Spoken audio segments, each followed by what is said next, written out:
Biakamal ka nuer online TV ke jan guasame bana rashi bana jaling ka ramkel mi panan mi gwan weni ne garam ran ki kim jeje un mi we ka tungnen tenas take rach mi chalar ke ki music de ki twar tin kon tin ba kamrar ke jan guasame akan konore rajadan banling ka kwide de jogano yen nyaga lerame kanetin kokien tin konen kweshkaje tin kweshke nuer online TV channel ko de kontin konte latke agan nuere de kon kaling nishang ketin kontin be gwas me naga jelongo no de yen subscribe kade yen notification bell yen atwan an lera bana linga ke kwi kim jj do badana chalat kimanana chalar nuere de alwi mon keliu chala de na gwas me ajena thong na be win mon be jero mapot ajana mo yenta kelka bate kelka yeba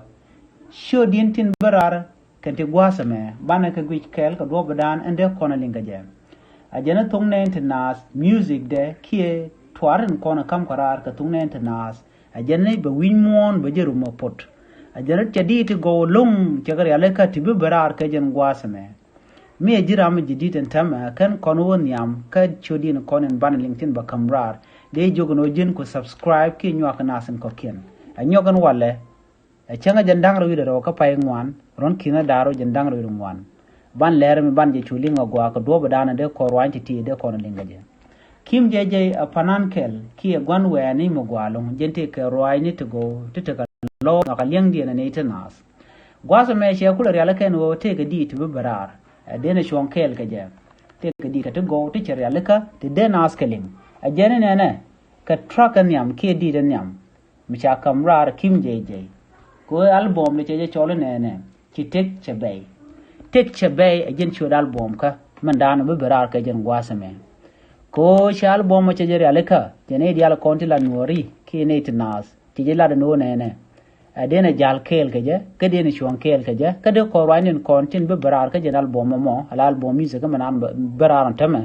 ke wode ne jangaye gwano dene di alde ken ling ko album jen chwale tek chebei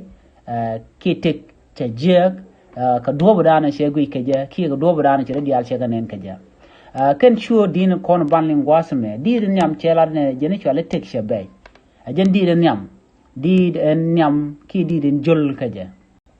tek chebei na me edit mi chelar no che betere album kono mo di de rode bu konel e sholi ajendi de rode bukonyal beje sholi adit kelme barar redi na mo did and jodin jalo ajendi de nana jodi nana be barar ba ketere album kono mo album dana be raran tama ka kim jj diden wandien chetwok ndi de mo ajeni babarar ba ka kandi dan dokton kon pay kon kalat di den wandien chetwok adit kel ka di den kon yere alaka di den gwasame swelling a jack ajeni shu aling a jack aisha ulla ne jijiada rada dien shu aling a jack ajeni linga gwa ajeni di danan pay lan tamara di den dien swelling a jack ka kujamo linga gwa ajeni lo di den moja diden bakalin ajene filmi ajene linga ki jaka ki atare sharku ngada kamandana lada filmi ngada ki linga ki atare sharku lo ajene noka de kon laro no ajene noka no ki tene kel ka ba mo ajene diden bakalin diden barodien gwasame indit ek kana ngaje gwa duno ajen di ranan cha kamrar no ajen di da barodien bana ka chulin kel ka dob dan de ka barar no gwa da dan wodi da te woga barar na me jaro dan cha lar kon kim jj ka dob dan che ku ki jen wodo kon chon kel ka je ne di ala kon la nuori si kim jj che de la no album en bi barar chwale tek che be to ku jamo chonga kel ka cha lar no tungnas music present ka jen poster dana chalat aja lera ma de kon linga te kwi panan ki gwan we ka min di de long rain wori ni kim jj ajani shwang na kel agwa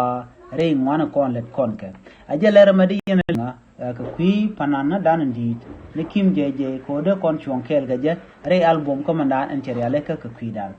ajelere me biya chu gor biya nyoga na sun ko ken biya te mal bye bye